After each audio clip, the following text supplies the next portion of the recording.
Beijing. After President Trump visited China last month, he boasted of a promise from his Chinese counterpart Xi Jinping to use his great economic influence over the North Korean regime to abandon its nuclear missile program.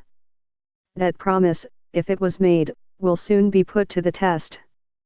On Wednesday, North Korea launched an intercontinental ballistic missile, its third and most advanced yet, with experts calculating that the U.S. capital is now technically within North Korean leader Kim Jong-un's reach. North Korea said the Hwasong-15 could be armed with a super-large heavy nuclear warhead and is capable of striking the entire U.S.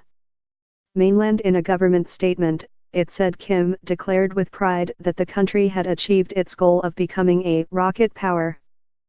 China's foreign ministry responded by expressing its grave concern and opposition to the launch by North Korea, which it refers to by its official name, the Democratic People's Republic of Korea, or DPRK.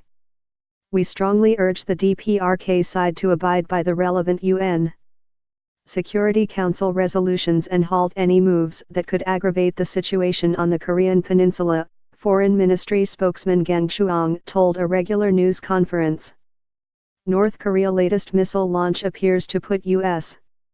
capital in range, but the question remains, how far is China prepared to push its neighbor and fellow communist regime, at the behest of the United States and in the quest for a denuclearized Korean peninsula?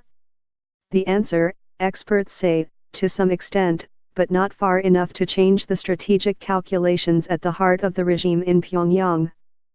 If China imposes heavier sanctions, that would be symbolic at best, I think, said Song Zia-jun, who used to run a government-linked military magazine. China has a bottom line: don't affect the life of the North Korean people, on humanitarian principles. It gives them things like oil and food to allow people there to survive. The latest missile test may not have come as a surprise in Beijing, since North Korea had already made it clear it was continuing with its missile test program, said Zhao Tong, a nuclear policy expert at the Carnegie Tsinghua Center here. But it will still underline Beijing's discomfort with its truculent neighbor, and lead inevitably to further economic pressure, he said. The degree of further economic sanctions depends on North Korea's next step. For example, will they launch a complete ICBM or take a more extreme step such as a nuclear test in the Pacific Ocean or atmosphere, he said. But the trend toward increasing the economic sanctions is going to continue. Yet there are also signs that China may be tiring of the American approach of maximum pressure. In an editorial in its Chinese-language edition issued Wednesday, the nationalist Global Times newspaper said the test was a sign that past U.S. policy toward North Korea had failed, and that the approach tried under Trump had also been unsuccessful.